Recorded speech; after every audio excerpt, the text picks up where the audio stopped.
Bienvenue à tous les pasteurs et les fidèles du monde entier qui participent à la conférence en ligne de Nouveau Ciel, Nouvelle Terre Shincheonji, témoignage sur la prophétie et l'accomplissement de l'Apocalypse, la nouvelle alliance de Dieu. Je suis Soo-Jin Kim et je serai votre présentateur. Au fur et à mesure des conférences, l'intérêt et les réactions des pasteurs du monde entier sont de plus en plus enthousiastes. Ils veulent devenir un avec Nouveau Ciel, Nouvelle Terre Shincheonji. Dans la presse aussi, les réactions sont nombreuses. C'est le son de trompette le plus fort qu'il y ait jamais eu depuis la création du monde. C'est avec impatience que nous attendons la conférence d'aujourd'hui. Avant la conférence, nous allons prier avec le même cœur. Dieu notre Père, envers qui nous sommes reconnaissants, merci de nous avoir permis d'organiser aujourd'hui la conférence en ligne de Nouveau Ciel, Nouvelle Terre Shincheonji, témoignage sur la prophétie et l'accomplissement de l'Apocalypse, la nouvelle alliance de Dieu. Jésus, merci pour la grâce que vous nous avez faite en portant la croix et en versant votre sang pour nos péchés. Aujourd'hui, notamment en ce temps, à travers le chef de la tribu de Thaddée, nous recevrons les témoignages sur Apocalypse chapitre 15. Que Dieu puisse accorder à tous les pasteurs et les fidèles du monde entier qui participent à la conférence les yeux pour voir, les oreilles pour entendre et le cœur pour réaliser. S'il vous plaît, permettez que l'Esprit Saint de vérité travaille avec le chef de tribu qui témoignera de la parole, afin qu'il prêche la parole révélée sans rien ajouter ni retrancher. Dieu notre Père, tout comme il est dit de chercher le royaume et la justice de Dieu premièrement, la famille de la foi du monde entier est venue devant cette parole de témoignage. Donnez-nous, je vous prie, de l'amour et de la grâce. Aidez-nous tous à croire et à réaliser afin de pouvoir vivre pour toujours avec Dieu dans le royaume des cieux, qui est le royaume de la liberté, de la paix et de l'amour. Nous avons prié toute cette parole dans le nom de Jésus, notre Sauveur. Amen. La conférence en ligne d'aujourd'hui se déroule dans le strict respect des règles de prévention sanitaire et de distanciation sociale. La dernière fois, à travers la conférence sur Apocalypse chapitre 14, nous avons médité sur qui étaient les 144 000, les premiers fruits mûrs scellés de Dieu et ce qui le prouvait. Aujourd'hui, à travers la parole d'Apocalypse chapitre 15, j'espère que vous passerez un temps précieux en vérifiant qui sont ceux qui ont vaincu la bête, son idole, et le nombre de son nom, et se sont échappés, et aussi où se trouve la mer de verre et le temple du tabernacle du témoignage où ils se sont rassemblés. L'Apocalypse de Jean est la conclusion de la Bible, que tous les croyants doivent absolument réaliser et garder sans ajouter ni retrancher. Autrement dit, s'il vous plaît, n'en manquez pas un mot, et je prie pour que ce soit un temps de grâce au cours duquel vous réalisiez clairement. Nous allons accueillir le chef de tribu, Kyu-Soo Shin, qui nous témoignera de la parole. Veuillez l'accueillir avec des applaudissements chaleureux.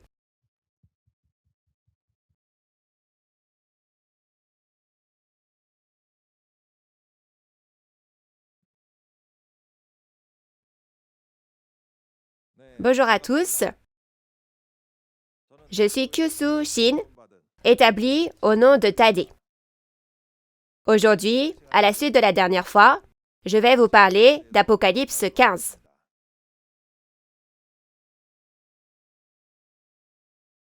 Avant la conférence d'Apocalypse 15, lisons un message spécial du président de Nouveau Ciel, Nouvelle Terre Shincheonji, Église de Jésus, Man Hee-lee, aux pasteurs et aux fidèles du monde entier qui écoutent cette parole. J'espère que vous écouterez attentivement. Le titre est « Le nouveau ciel et la nouvelle terre promis dans l'Apocalypse, la nouvelle alliance ». Dieu a quitté le monde à cause des péchés de l'homme. Le monde de Noé et le monde de Moïse, Israël, ont aussi péché comme Adam. Ainsi, à travers le prophète Jérémie de l'Ancien Testament, Dieu a prophétisé que 2 types de semences seraient semées pour la création d'une chose nouvelle et qu'une nouvelle alliance serait établie, et cette prophétie s'est accomplie au temps de Jésus.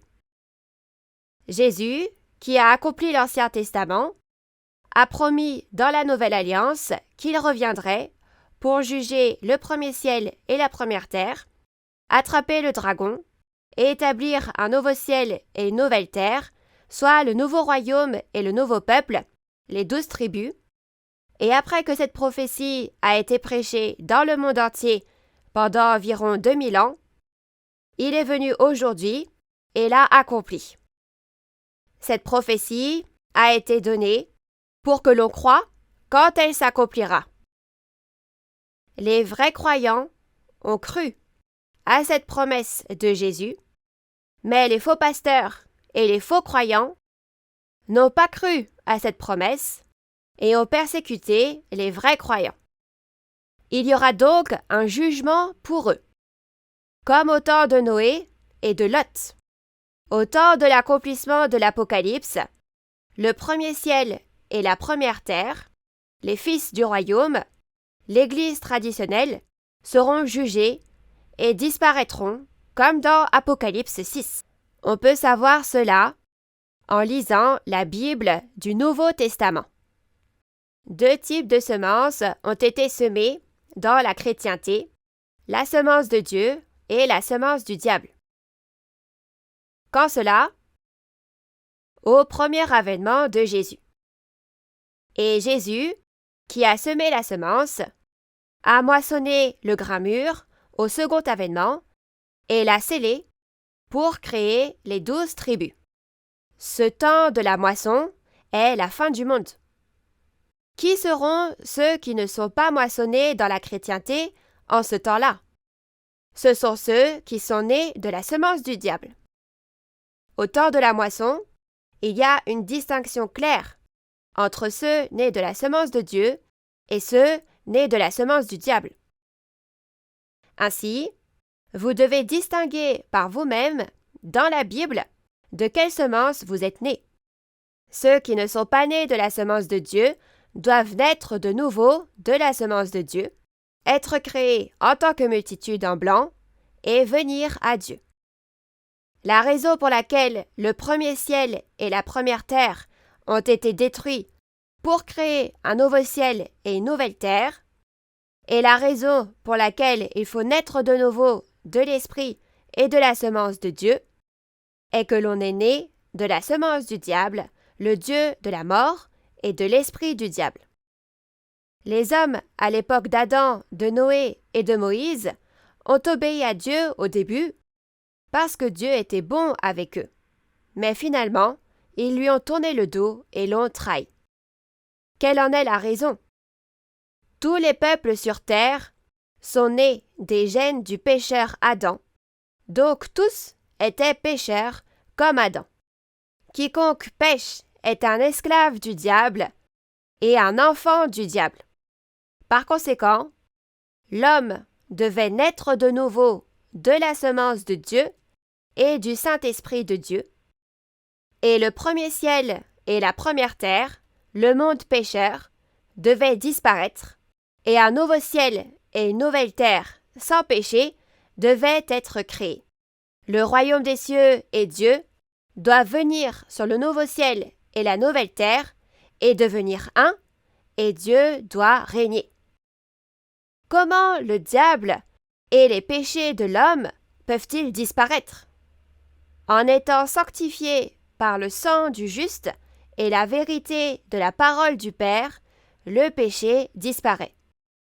Le royaume et les prêtres de Dieu ont été rachetés par le sang de Jésus, et ces prêtres ont été libérés du péché par le sang de Jésus.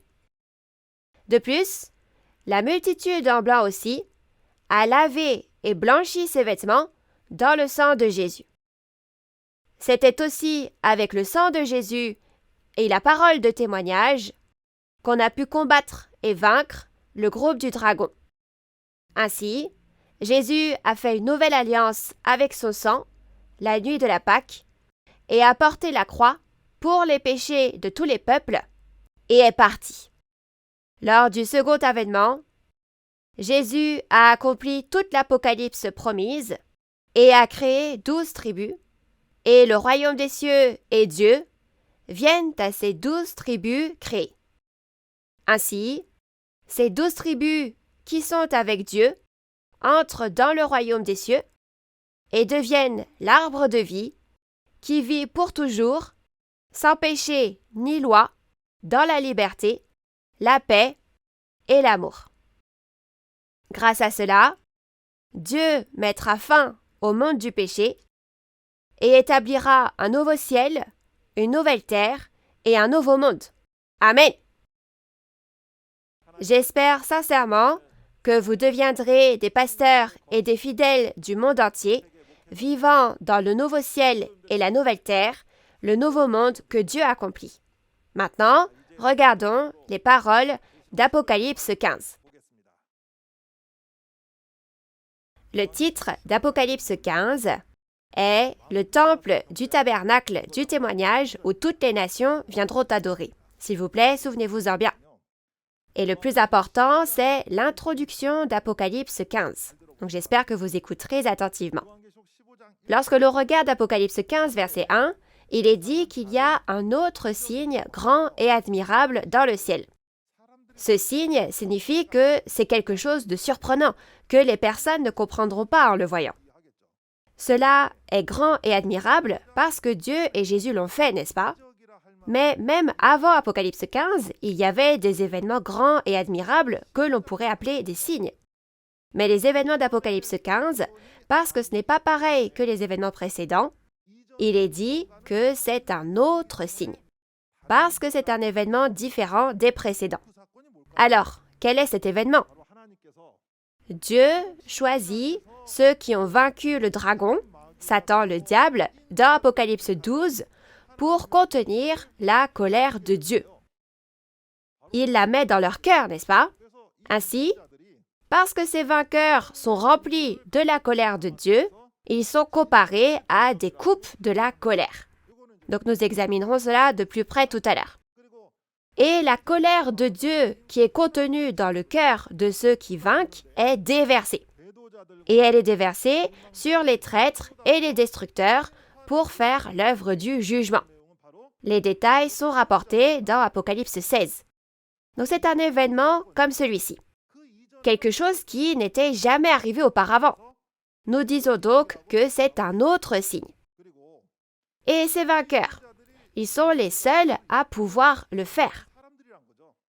Alors pourquoi? Dans Apocalypse 12, ils ont combattu et vaincu le groupe du dragon, les adversaires, les destructeurs, avec la parole de témoignage, n'est-ce pas? Parce qu'ils ont vaincu, ils peuvent juger, n'est-ce pas?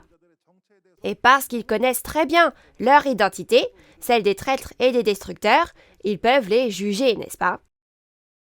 Donc, dans Apocalypse 16, on verse les coupes comme ceci. Dans Apocalypse 16, vous en apprendrez plus sur qui utilise qui et qui juge qui, que sont les coupes d'or remplies de la colère et qu'est-ce que la colère. Alors, écoutez attentivement aujourd'hui et la prochaine fois, je vous exhorte à écouter attentivement Apocalypse chapitre 16 pour voir comment l'œuvre de Dieu s'est déroulée. Et ces vainqueurs, donc ils sont très, très importants, n'est-ce pas?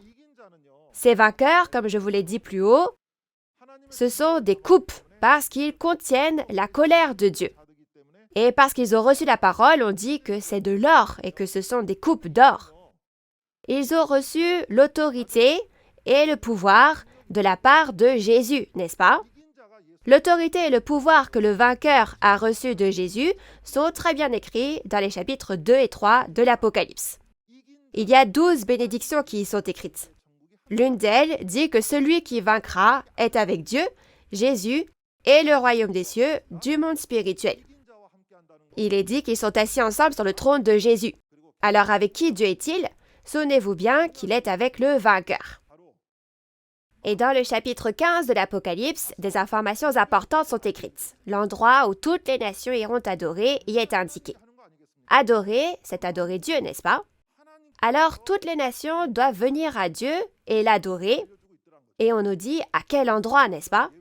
Il n'y a pas d'exception si on dit toutes les nations, n'est-ce pas? Tout le monde est inclus. Mais où ces nations adoreront-elles Dieu? C'est précisément au temple du tabernacle du témoignage, comme cela est clairement dit dans Apocalypse 15. Ainsi, nous devons aller au temple du tabernacle du témoignage et adorer Dieu. Alors, quel genre de temple est le temple du tabernacle du témoignage? Premièrement, il doit y avoir ceux qui ont vaincu, comme mentionné précédemment. Pourquoi? Les vainqueurs sont les témoins qui ont combattu et vaincu avec la parole de témoignage, les traîtres et les destructeurs qui sont apparus selon l'Apocalypse.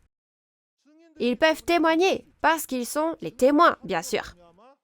Donc un tabernacle apparaît en raison du témoignage et ce tabernacle est le temple du tabernacle du témoignage. Et comme nous l'avons dit plus tôt, puisque Dieu est avec le vainqueur, venir adorer dans ce temple du tabernacle du témoignage, c'est adorer Dieu, n'est-ce pas?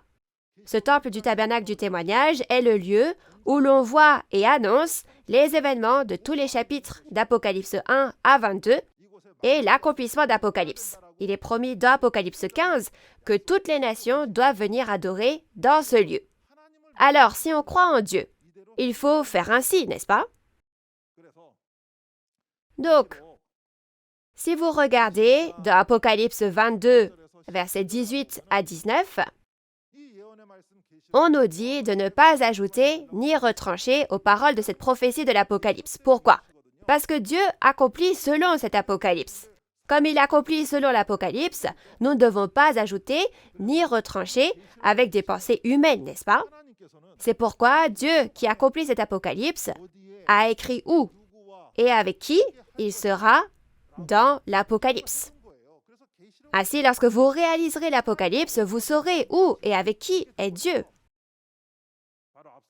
Donc Dieu est présent dans le temple du tabernacle du témoignage où se trouve le vainqueur dont je vous ai parlé précédemment, n'est-ce pas?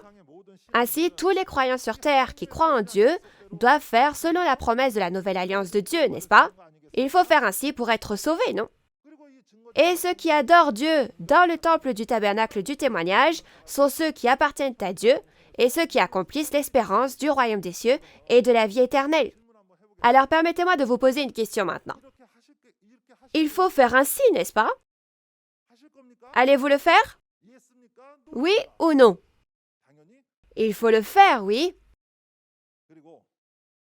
Et le fait que son nom soit écrit dans le temple du tabernacle du témoignage, où se trouve Dieu, signifie que son nom est écrit dans le livre de vie devant le trône de Dieu. Et on devient la multitude en blanc qui sera sauvée. Dieu l'a promis dans l'Apocalypse. Maintenant, gardez bien cette introduction importante à l'esprit et nous allons commencer par lire Apocalypse 15, verset 1. Puis je vis dans le ciel un autre signe grand et admirable. 7 anges qui tenaient 7 fléaux, les derniers, car par eux s'accomplit la colère de Dieu. Amen. Le verset 1 dit « Puis je vis dans le ciel un autre signe grand et admirable ». Donc, il doit y avoir quelqu'un qui l'a vu, n'est-ce pas? Évidemment. Et qu'a-t-il vu? Il est dit que les 7 anges reçurent 7 fléaux, les derniers. Et il est écrit que la colère de Dieu s'accomplira, prendra fin, avec cela. Alors, tout d'abord, où se trouve le ciel mentionné dans la référence principale? Dans Genèse 37, versets 9 à 11, la famille de Jacob est comparée au soleil, à la lune et aux étoiles. Le tabernacle de Jacob symbolise donc le ciel, n'est-ce pas? Et c'est la même chose. Le ciel, dans la référence principale, est le ciel des chapitres 13 et 12 de l'Apocalypse. Et cet endroit fait référence au tabernacle. Où est la réalité? C'est le temple du tabernacle à Kwachon, en Corée du Sud, qui était la réalité du ciel de l'Apocalypse. On dit qu'un autre signe grand et admirable est apparu dans cet endroit. Alors, quel est cet autre signe? Comme je l'ai déjà dit, il y a eu des signes avant Apocalypse 15. Cependant, le signe d'Apocalypse 15 est différent des signes qui sont apparus auparavant, donc on dit que c'est un autre signe. Alors, quels sont les signes qui sont apparus avant? L'ouverture des sceaux d'Apocalypse 6 et les 7 trompettes d'Apocalypse 8 et 9. Ce sont ces autres signes. Le signe de l'ouverture des sceaux d'Apocalypse 6 est un signe et un fléau dans lequel le peuple élu qui a trahi est jugé par Jésus et les 4 êtres vivants, et le signe des 7 trompettes dans Apocalypse 8 et 9 est un signe et un fléau dans lequel le peuple élu qui a trahi est tué tiers par tiers par les païens. Cependant, ce signe écrit dans Apocalypse 15 est différent des signes d'Apocalypse 6, 8 et 9. C'est pourquoi il est dit que c'est un autre signe grand et admirable. Cependant, comme je l'ai brièvement mentionné plus tôt, c'est écrit « Je vis un autre signe grand et admirable ». Donc, quelqu'un doit l'avoir vu, n'est-ce pas?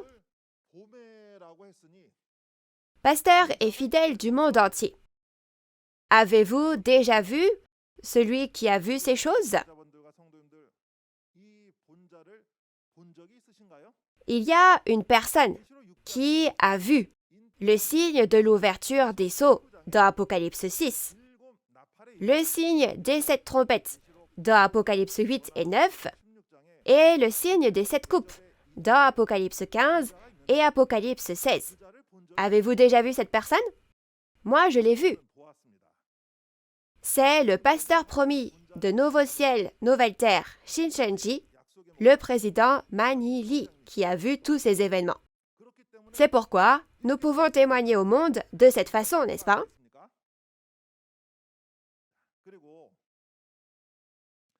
Et pour parler plus spécifiquement de ce qu'il a vu, ce sont les 7 fléaux des 7 anges, soit dans Apocalypse 15, versets 6 à 8, quand on regarde, les 7 fléaux sont appelés les fléaux des 7 coupes. Alors, si ce sont 7 coupes, que contiennent-elles? Il est écrit qu'elles sont remplies de la colère de Dieu. Mais y a-t-il une coupe qui peut contenir la colère de Dieu parmi les coupes physiques? Bien sûr que non. Le cœur d'une personne n'est-il pas la coupe qui peut contenir la colère de Dieu? Alors, quand la prophétie de ce chapitre s'est accomplie, qui étaient les personnes qui étaient remplies de la colère de Dieu? Ce sont ceux qui ont vaincu dans Apocalypse 12, bien sûr. Ils ont vu la réalité des traîtres et des destructeurs, et ils ont combattu et vaincu avec la parole de témoignage. Ils ont donc été remplis de la colère de Dieu. Et quand on regarde dans Apocalypse 16, ces coupes sont versées. Donc, ne le savent-ils pas vraiment bien? Ils ne le savent que trop bien parce qu'ils les ont vus et combattus et ils ont vaincu. C'est pourquoi ils peuvent déverser la fureur, la colère de Dieu en disant « N'êtes-vous pas les traîtres et les destructeurs mentionnés dans l'Apocalypse ?» Au centre de tous ces événements, il y a un pasteur qui a vu toutes ces choses et qui a accompli cela avec Jésus, n'est-ce pas? C'est le pasteur promis qui a vu toutes ces choses et a pu témoigner de ce que Jésus a accompli. Alors, ne faudrait-il pas savoir où sont ces vainqueurs?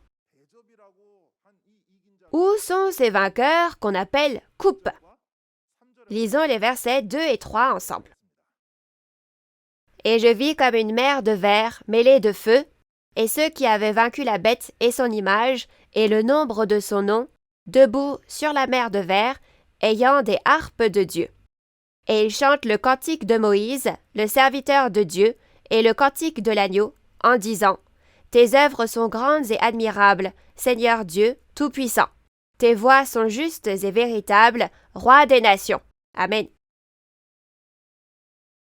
En regardant les versets 2 et 3, les vainqueurs apparaissent, n'est-ce pas? Contre qui les vainqueurs ont combattu est également écrit. Il est dit qu'ils ont combattu et vaincu la bête, son idole et le nombre de son nom et se sont échappés. Alors, où se sont-ils rassemblés? Il est dit qu'ils sont rassemblés au bord de la mer de verre. Et que font-ils là-bas? Il est dit qu'ils chantent le cantique de Moïse et le cantique de l'agneau avec la harpe de Dieu, n'est-ce pas? Je suis vraiment curieux. Qu'est-ce que cela signifie? Ce serait intéressant de trouver la réponse à chacune de ces choses, n'est-ce pas? Tout d'abord, qui est la bête, son image et le nombre de son nom? Où les a-t-on vus? Nous les avons vus dans Apocalypse 13, n'est-ce pas? C'était l'organisation de la bête qui est entrée dans le tabernacle dans Apocalypse 13. Donc, dans la Bible, le faux pasteur qui ne réalise pas la parole de Dieu et appartient à Satan est comparé à une bête. Et ce faux pasteur, c'est un destructeur parce qu'il tue les esprits des fidèles avec les fausses doctrines et la fausse vérité de Satan, n'est-ce pas? Donc, en parlant de la réalité physique du tabernacle, ce sont les destructeurs qui sont entrés dans le temple du tabernacle. Et quelle est la réalité de ces destructeurs? Premièrement, quand on dit la bête, on fait référence à la bête qui monte de la mer. Donc, il y avait les faux pasteurs de la destruction qui se trouvaient à l'extérieur du temple du tabernacle et sont entrés dans le temple du tabernacle. Ce sont les 7 pasteurs du centre d'éducation des intendants. Et il y a aussi des idoles, n'est-ce pas? Les idoles, quand on regarde Habakkuk 2, 18, il est dit que l'idole en fonte est un faux enseignant. C'est une parabole comparant le faux pasteur appartenant à Satan à une idole. Dans Apocalypse 13, l'idole représente les faux pasteurs établis par la bête du 666, la bête qui est montée de la terre, comparée au nombre 666. Ce sont les 17 évangélistes qui, bien qu'ils venaient du temple du tabernacle, ont reçu la marque et ont été ordonnés par les faux pasteurs, les destructeurs comme des bêtes, et sont devenus un avec ces derniers. Et le nombre de son nom, 666, ça fait référence à la bête de la terre. C'est Monsieur le Serpent, issu du temple du tabernacle, qui est devenu le destructeur, n'est-ce pas? Cet homme a été idolâtre, comme Salomon dans l'ancien temps. Et c'est lui qui a détruit le temple du tabernacle, tout comme Salomon a détruit Israël. Ainsi, comme il est semblable à Salomon de l'ancien temps, il est appelé 666, et c'est ce que vous avez bien appris dans Apocalypse 13, n'est-ce pas? Ils étaient les sujets de la bataille consignés dans l'Apocalypse, n'est-ce pas? Et où est-il dit que ceux qui ont combattu et vaincu et se sont échappés se sont rassemblés? On dit qu'ils sont rassemblés sur la mer de verre, n'est-ce pas? Mais qu'est-ce que cette mer de verre? Dans Apocalypse 4, verset 6, il est dit que cette mer de verre est dans le ciel, devant le trône de Dieu. Donc souvenez-vous-en, où est cette mer de verre? Dans le ciel, devant le trône de Dieu. Cependant, quand on regarde dans Hébreux 8, verset 5, Moïse a construit un tabernacle sur cette terre après avoir vu les choses du ciel. Alors, quelle était l'une de ces choses? Il a fait une cuve pour contenir de l'eau. Cette cuve d'eau était utilisée pour laver les mains et les pieds des prêtres lorsqu'ils entraient dans le tabernacle pour servir Dieu. Alors, la mer de verre sera un lieu pour se laver, n'est-ce pas? Que faut-il laver dans la mer de verre? Laver nos cœurs, notre être intérieur. Mais qu'est-ce qui lave notre être intérieur? Quand on regarde dans Jean 15, verset 3, il est dit qu'on est purifié par la parole de Dieu. Alors, quelle est la signification de la mer de verre? C'est la parole de Dieu qui lave notre être intérieur et la parole révélée ouverte. Alors, le fait que ces personnes, les vainqueurs, sont venus sur la mer de verre, ça veut dire qu'ils se sont rassemblés devant la parole, n'est-ce pas? Ils étaient dans la fausse vérité et en sont sortis pour venir devant la vérité. Et surtout, il y a quelque chose de très important. Ils se sont réunis sur la mer de verre, je vous en avais déjà parlé brièvement, n'est-ce pas? Quand on regarde Apocalypse 4, verset 6, il est dit que cette mer de verre est devant quoi? Devant le trône de Dieu, n'est-ce pas? Alors le fait que les vainqueurs sont rassemblés sur la mer de verre signifie qu'ils sont venus devant le trône de Dieu. Ah, alors où est le trône de Dieu? J'ai besoin de rencontrer Dieu, moi. Si vous êtes une personne qui recherche vraiment désespérément le vrai Dieu, vous devez faire selon la Bible, n'est-ce pas? Selon la Bible, le trône de Dieu est l'endroit où se trouvent les vainqueurs. Ainsi, Là où il y a les vainqueurs, il y a Dieu. Ce contenu est bien écrit dans Apocalypse chapitre 2 et 3. Quand nous regardons dans Apocalypse 3, verset 12, il est dit que Dieu, Jésus et la ville sainte, la Nouvelle Jérusalem, sont avec le vainqueur. Et aussi, en regardant le verset 21, il est dit que celui qui vaincra s'assiera sur le trône de Jésus avec lui. Dans ce cas, si vous êtes un croyant qui désire vraiment rencontrer Dieu et Jésus, vous devez trouver le vainqueur, selon la Bible, selon l'Apocalypse. L'avez-vous trouvé? Vous devez le trouver et le rencontrer, n'est-ce pas? Mais au fait, que dit la référence principale? Il y a quelque chose que ces vainqueurs font sur la mer de verre, n'est-ce pas? Qu'est-ce que c'est? Ils jouent de la harpe de Dieu et chantent le cantique de Moïse et le cantique de l'agneau. Mais qu'est-ce que la harpe de Dieu? Est-ce une vraie harpe physique? Non, bien sûr. Il est dit qu'ils chantent avec cette harpe.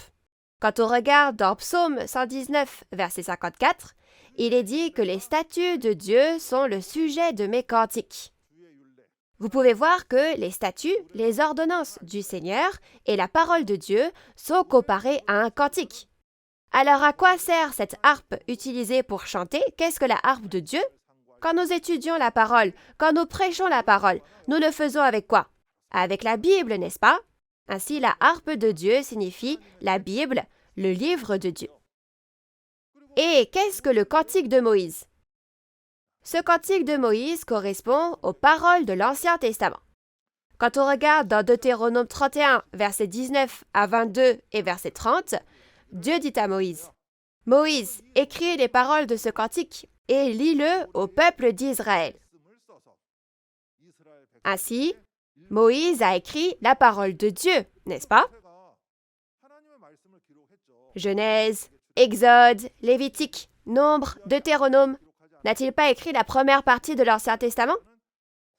Ainsi, lorsque nous disons le cantique de Moïse, nous entendons par là les paroles de l'Ancien Testament. Alors, quel est le cantique de l'agneau? L'agneau est Jésus. Et dans Luc 22, verset 20, Jésus n'a-t-il pas établi une nouvelle alliance avec son sang?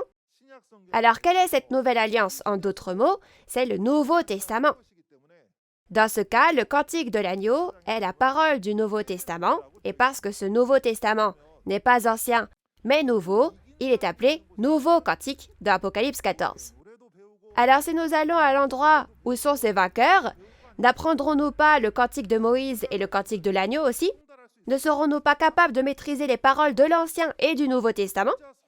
Alors si vous croyez vraiment en la Bible et que vous voulez vivre votre foi selon la Bible, vous devez trouver ce vainqueur, n'est-ce pas? Je crois que tous les croyants du monde entier qui ont assisté à cette conférence réfléchissent déjà à ce qu'il faut faire après avoir entendu ces paroles. Alors, quand ils chantent, que disent-ils? « Tu es le roi des rois, et tes voix sont justes et véritables. » Alors, qui est le roi des rois? C'est Dieu et Jésus. Et les voix de Dieu et de Jésus sont justes et véritables. Dans la Bible, la voie, le chemin signifie la parole. Quel est le chemin vers le royaume des cieux? C'est la parole, n'est-ce pas? Ainsi, les voix du Seigneur, ce sont les paroles justes et véritables de Jésus. Pourquoi les paroles de Dieu et les paroles de Jésus, sont-elles justes et véritables? Parce que Dieu accomplit selon ses paroles. Comme il accomplit, c'est véritable, n'est-ce pas? Alors, quand on regarde Apocalypse 15, 2 à 4 et verset 5, qu'est-il dit? Toutes les nations viendront t'adorer. Où ça? Au temple du tabernacle du témoignage. Alors, puisque ces paroles ont été écrites, il faut les accomplir pour qu'elles soient véritables, n'est-ce pas? Alors maintenant, lisons les versets 4 et 5 ensemble. Qui ne craindrait, Seigneur, et ne glorifierait ton nom? Car seul tu es saint. Et toutes les nations viendront et se prosterneront devant toi, parce que tes jugements ont été manifestés. Après cela, je regardai, et le temple du tabernacle du témoignage fut ouvert dans le ciel. Amen. En regardant les versets 4 et 5, que disent les vainqueurs? Ils disent que nous devons craindre et glorifier le nom du Seigneur. Alors, pourquoi en serait-il ainsi? C'est parce que les œuvres justes du Seigneur ont été manifestées. Alors, que signifie que les œuvres justes du Seigneur ont été manifestées? Notre Dieu a prouvé lui-même qu'il est vivant en promettant et en accomplissant, à plusieurs reprises. Ainsi, lorsque les promesses précédentes de Dieu sont accomplies et que la réalité est manifestée, ne devrions-nous pas être capables d'honorer Dieu en disant « Oh, vraiment, notre Dieu est vivant !» Il en va de même pour les promesses dans la référence principale. Ils disent que nous devons craindre Dieu et glorifier Dieu parce que cela a été accompli, n'est-ce pas? Alors, qu'est-ce qui s'est accompli? Et ils disent que toutes les nations viendront adorer le Seigneur quand elles verront ce qui a été accompli. Alors, quand il est dit que toutes les nations viendront adorer le Seigneur, ne devrait-il pas y avoir un temple où elles peuvent adorer? Donc, je l'ai déjà dit plusieurs fois, mais je le répète parce que c'est très important. Où est cet endroit? C'est le temple du tabernacle du témoignage où toutes les nations viennent adorer. Donc, qu'y a-t-il à rajouter? N'est-ce pas écrit noir sur blanc? Quand il est dit que toutes les nations viendront au temple du tabernacle du témoignage et adoreront, ces nations ne sont pas seulement les croyants, mais aussi tous les peuples du monde. Quand on regarde Apocalypse 7, verset 9 et ce qui suit, au milieu de la grande tribulation, une multitude indénombrable, vêtue de robes blanches, vient devant le trône de Dieu, louant Dieu et adorant Dieu. Alors n'est-ce pas la même chose que la parole selon laquelle toutes les nations viendront au temple du tabernacle du témoignage où se trouve le trône de Dieu et y adoreront? Alors, les croyants en Dieu doivent faire selon la Bible, n'est-ce pas? Si on ne croit pas en la Bible, pourquoi dire que l'on croit en Dieu? Si on croit en la Bible et en Dieu, alors selon cette parole, il faut venir au temple du tabernacle du témoignage et adorer Dieu. Mais qu'est-ce qui est important? Le temple du tabernacle du témoignage n'apparaît pas n'importe quand. Que dit la référence principale? Il est dit que le temple du tabernacle du témoignage sera ouvert dans le ciel après cela. Donc, cela doit avoir lieu avant. Alors, qu'est-ce que cela? Comme nous l'avons vu, ce sont les paroles d'Apocalypse 15, versets 1 à 4, n'est-ce pas? Que s'est-il passé? Dans Apocalypse 13, ceux qui ont vaincu la bête, son image et le nombre de son nom, et se sont échappés, doivent d'abord se rassembler sur la mer de verre, n'est-ce pas?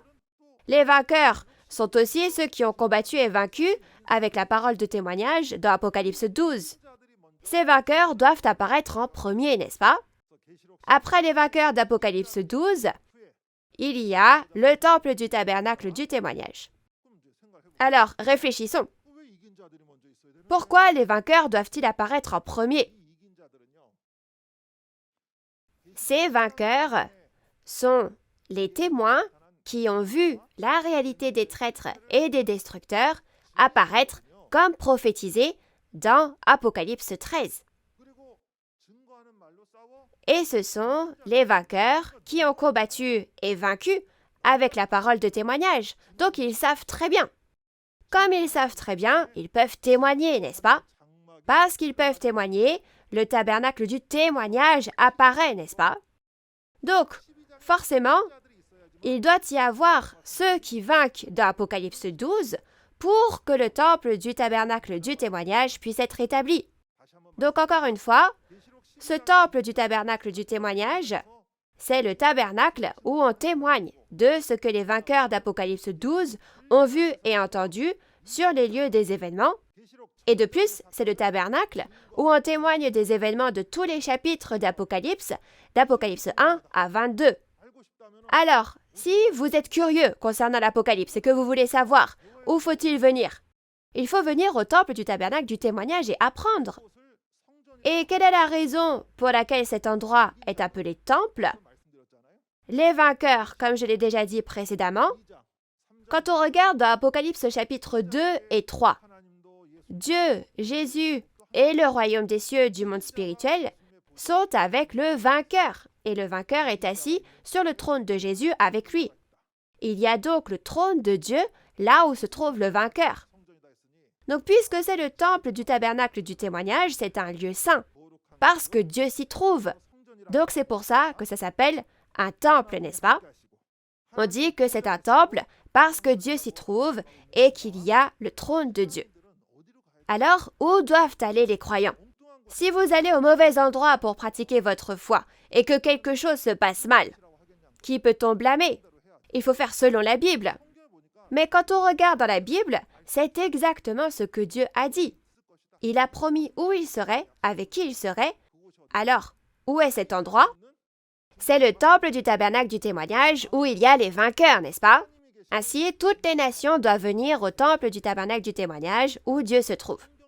Ne sera-ce pas comme promis dans la Bible? Alors, ce temple du tabernacle du témoignage est apparu ou pas? Maintenant que nous écoutons les paroles de l'Apocalypse. Et en écoutant ces paroles, nous devrions pouvoir penser que le temple du tabernacle du témoignage est apparu, non? Alors, quelle est sa réalité? Nouveau ciel, nouvelle terre, Shincheonji, Église de Jésus, temple du tabernacle du témoignage, fondé le 14 mars 1984, en est la réalité.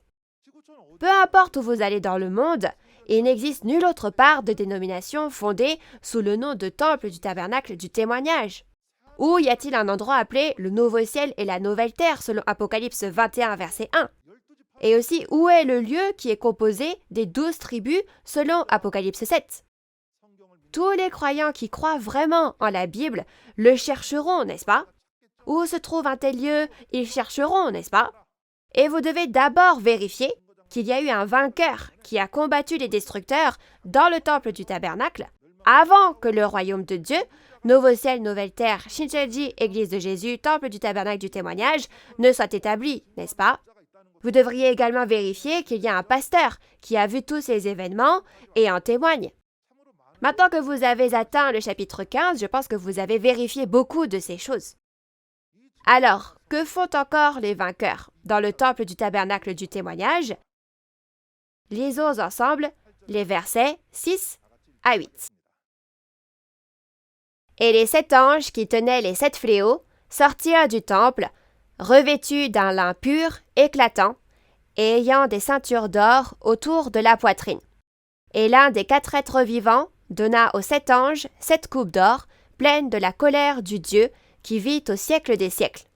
Et le temple fut rempli de fumée à cause de la gloire de Dieu et de sa puissance, et personne ne pouvait entrer dans le temple jusqu'à ce que les 7 fléaux des 7 anges fussent accomplis.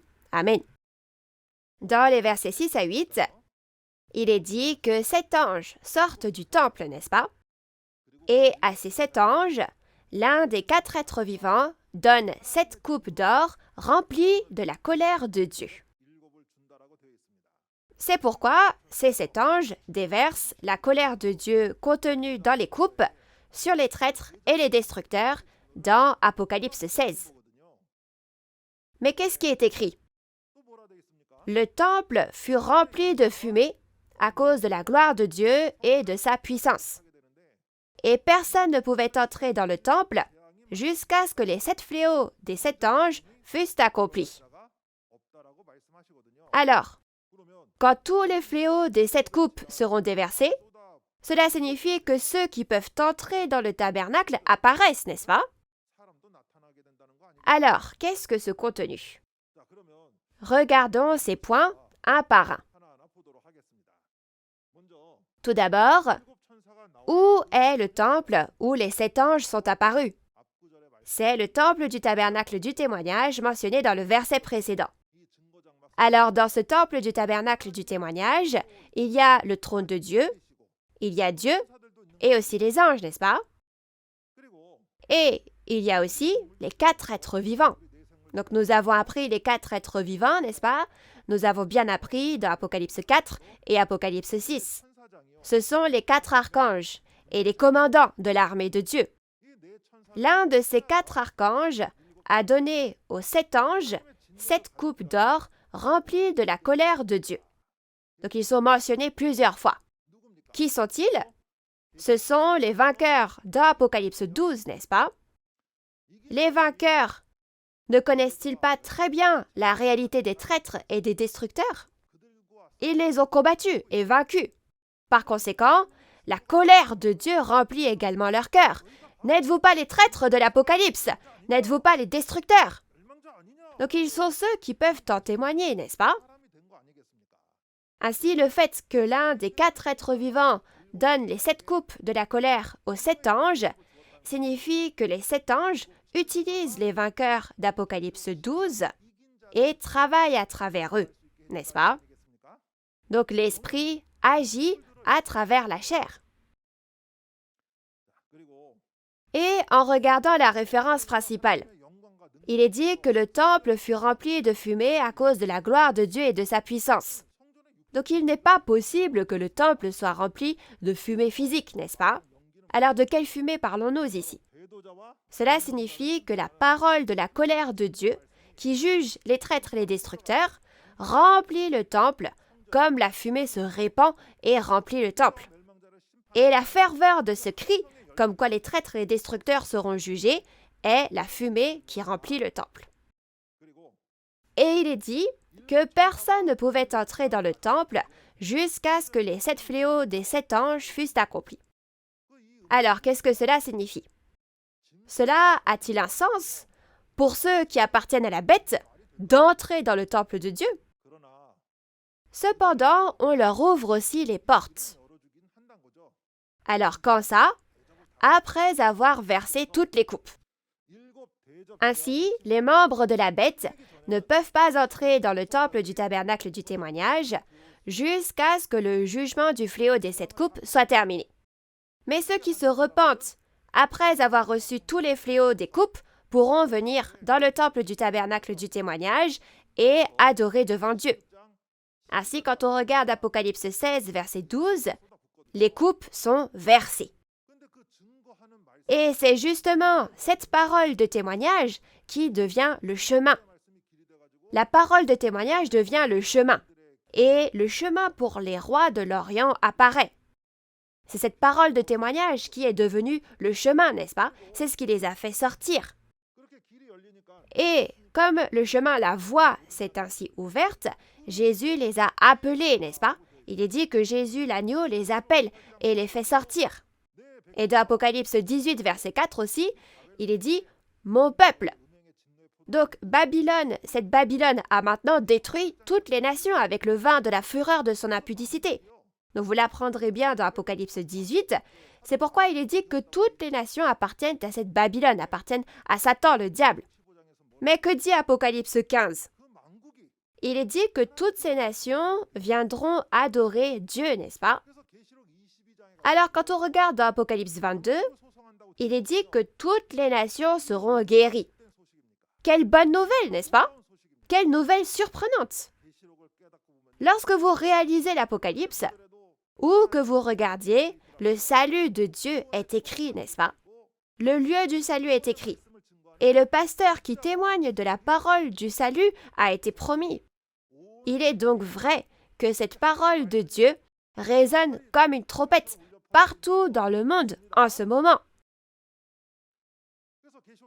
Alors, que dit Apocalypse 18, verset 4? « Sortez du milieu d'elle, mon peuple !» Donc Jésus appelle et fait sortir. Il leur dit de sortir et les guide. Où?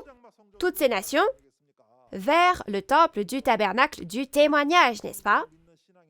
Alors, les croyants qui croient en la Bible doivent venir à Dieu selon ses paroles et sortir pour venir au temple du tabernacle du témoignage où Dieu se trouve, n'est-ce pas? Il faut réaliser cette parole, n'est-ce pas? Il faut naître de nouveau de cette parole. Donc nous avons vu jusqu'au verset 8. Maintenant, résumons le processus de l'Apocalypse avec des illustrations en images.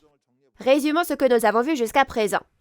Tout d'abord, le lieu des événements de l'Apocalypse, appelé Temple du Tabernacle, est apparu, n'est-ce pas? Qui s'y trouvait?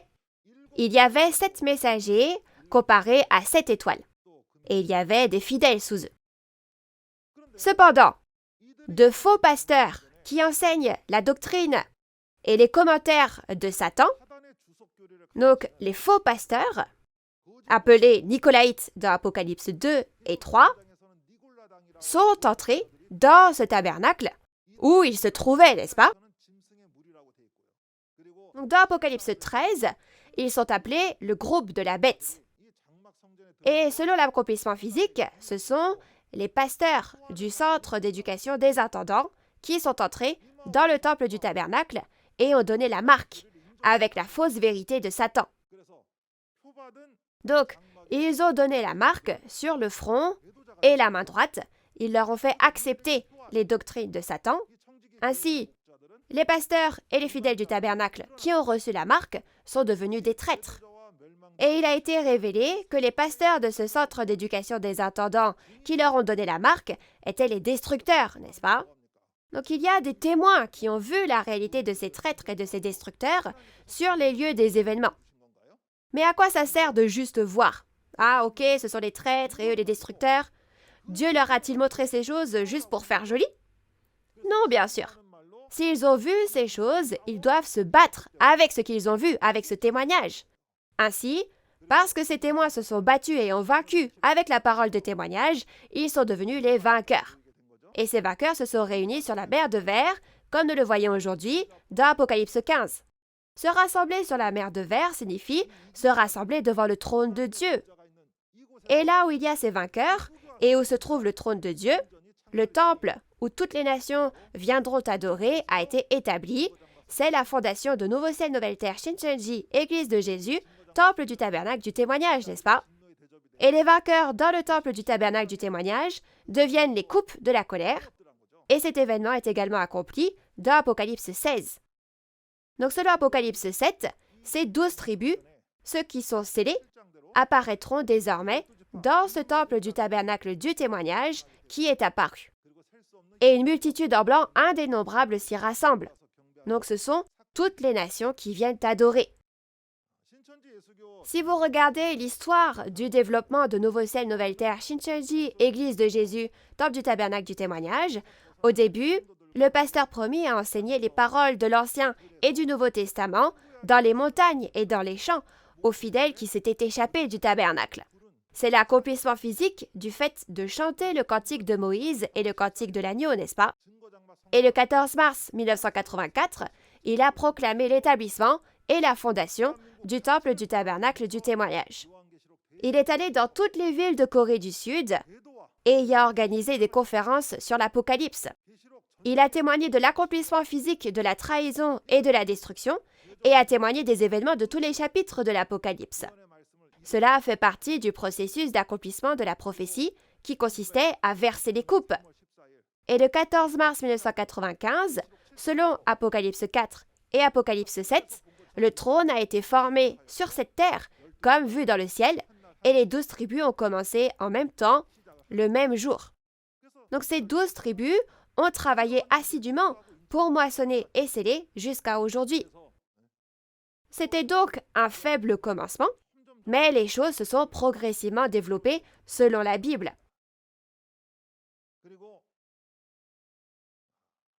Et quelque chose d'inédit s'est encore produit. Pour la première fois depuis la création du monde, 103 764 personnes ont été diplômées en 2019. Alors essayez d'imaginer. On apprend cette parole révélée et on est diplômé. Cela veut dire que plus de 100 000 personnes ont appris cette parole en un an seulement. Vraiment beaucoup de gens viennent, n'est-ce pas? Alors maintenant, regardons les paroles de la conclusion et nous aurons fini. Quelles étaient les coupes d'or contenant la colère de Dieu? Ce sont les vainqueurs d'Apocalypse 12. Ce sont les personnes qui ont tout vu sur les lieux des événements, n'est-ce pas?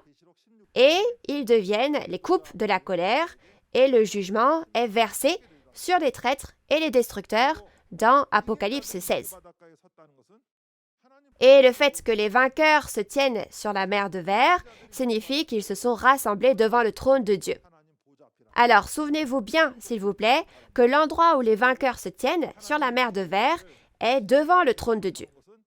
Et la raison pour laquelle Dieu a fait des vainqueurs des coupes de la colère, c'est parce qu'ils ont vaincu et ont vu les événements sur place, donc ils connaissent très bien les traîtres et les destructeurs.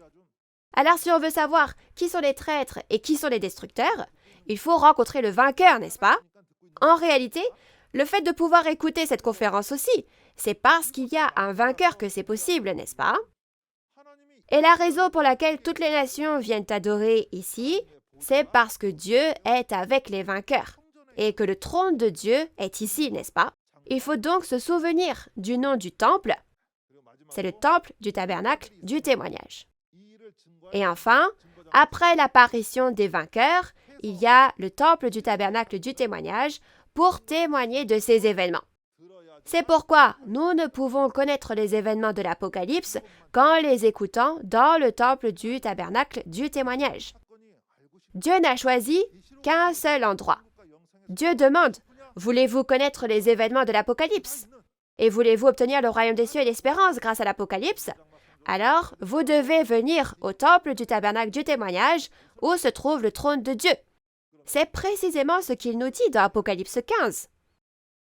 Alors, nous devons vivre notre foi selon la Bible, n'est-ce pas? Nous devons vivre notre foi selon la Bible et devenir un. Nous devons devenir un avec Dieu et Jésus. Et puisque Dieu et Jésus sont dans le temple du tabernacle du témoignage, le fait que toutes les nations viennent à ce temple du tabernacle du témoignage pour adorer Dieu, c'est ça, devenir un avec Dieu et Jésus. Alors qui doit faire ça en premier? Les pasteurs et les fidèles du monde entier ne devraient-ils pas être les premiers à le faire? Nous devrions donc tous crier que nous sommes un en Dieu, en Jésus et dans cette prophétie de l'Apocalypse et la parole de son accomplissement physique, n'est-ce pas? Il y a toujours quelque chose que le pasteur promis, le président Manili, fait lors de ses voyages à travers le monde, n'est-ce pas? Pour dire « nous sommes un », il dit « we are one ». Que dites-vous de le crier tous ensemble maintenant? Nous sommes un en Dieu et en Jésus, we are one. Merci.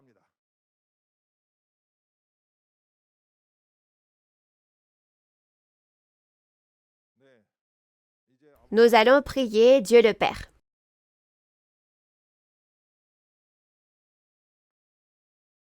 Dieu notre Père très saint, plein d'amour et de grâce. Nous vous remercions sincèrement pour votre amour et votre grâce qui consiste à accomplir les prophéties de l'Apocalypse aujourd'hui, à créer le temple du tabernacle du témoignage sur terre pour que toutes les nations viennent y adorer et à faire résonner la parole de l'Apocalypse comme la trompette la plus forte dans le monde entier, conduisant ainsi à Dieu tous les croyants sur terre qui croient en Dieu. Dieu notre Père, vous avez promis depuis longtemps où vous seriez et avec qui dans l'Apocalypse, et vous l'avez accompli. S'il vous plaît, permettez à toutes les nations de venir rapidement au temple du tabernacle du témoignage, où se trouve le vainqueur, avec le trône de Dieu, avec lequel Dieu est. Les promesses de la Bible sont maintenant en train de s'accomplir. De nombreux pasteurs et fidèles à travers le monde et d'innombrables autres personnes ont appris la parole de l'Apocalypse, dont les 12 tribus témoignent, et rendent grâce et gloire à Dieu. Nous savons que ce n'est pas un hasard, mais une chose précieuse qui s'accomplit selon l'Apocalypse de la Nouvelle Alliance, établie avec le sang de Jésus. Ainsi, en ce temps, en tant que croyants qui voient et entendent tous ces événements, veuillez nous permettre de venir rapidement devant Dieu. Puissent ces paroles devenir la voie, le chemin, pour que l'adoration devant Dieu, l'adoration de toutes les nations, puisse s'accomplir rapidement.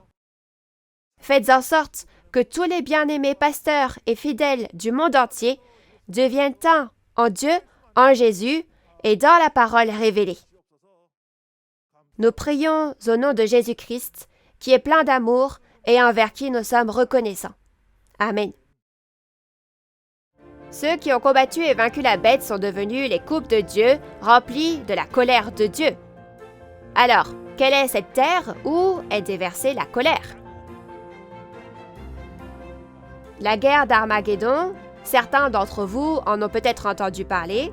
Comme tous les rois du monde se rassemblent pour combattre, est-ce la Troisième Guerre mondiale ou est-ce la guerre nucléaire? Je ne sais pas si certains d'entre vous pensaient ainsi. Puisque nous avons commencé notre foi avec la Bible, nous devons croire selon la Bible pour réaliser notre espérance. Nous espérons que nous entrerons dans le royaume des cieux désirés en croyant aux prophéties et à l'accomplissement physique de l'Apocalypse, la Nouvelle Alliance.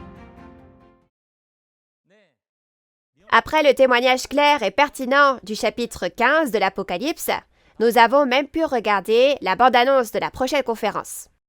Les paroles d'Apocalypse 16 seront données par Won-Guk Kim, le chef de la tribu de Philippe. Ce sera à 10 h du matin, comme aujourd'hui. Venez vérifier comment les fléaux des 7 coupes que nous avons brièvement vus dans Apocalypse chapitre 15 s'abattent et quelle est leur réalité. De plus, si vous avez d'autres questions sur l'Église ou la doctrine de Nouveau Ciel, Nouvelle Terre Shincheonji, ainsi que sur les paroles de l'Apocalypse que vous avez entendues aujourd'hui, veuillez contacter le numéro correspondant pour chaque tribu affichée à l'écran. Maintenant, nous allons terminer avec la prière que le Seigneur nous a enseignée. Notre Père qui es aux cieux, que ton nom soit sanctifié, que ton règne vienne, que ta volonté soit faite sur la terre comme au ciel. Donne-nous aujourd'hui notre pain de ce jour. Pardonne-nous nos offenses, comme nous pardonnons aussi à ceux qui nous ont offensés. Et ne nous laisse pas entrer en tentation, mais délivre-nous du mal. Car c'est à toi qu'appartiennent le règne, la puissance et la gloire, au siècle des siècles. Amen. Ceci conclut la conférence en ligne « Témoignage sur la prophétie et l'accomplissement de l'Apocalypse, la nouvelle alliance de Dieu » sur Apocalypse 15. Merci à tous de vous être joints à nous.